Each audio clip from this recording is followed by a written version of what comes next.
Ini adalah semburan semula jadi dan tanpa sentuhan tangan yang menggalakkan kelegaan segera daripada tisu yang rosak, menegakkan rasa terbakar, kegatalan, bengkak dan ketidakselesaan buasir luaran. Semburan ini juga boleh mencegah buasir dan rekahan.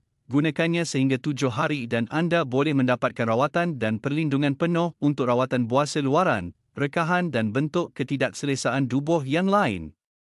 Semua agen mikrob luaran menghalang sentuhan dengan tisu buasir, supaya tisu yang rosak yang dilindungi daripada jangkitan boleh pulih, diperbuat sepenuhnya daripada formula semula jadi dan botani seperti Houttuynia cordata, Dandelion, Honeysuckle dan Puslan, hanya sembuh dan tidak perlu sentuhan tangan untuk mendapatkan hasil segera.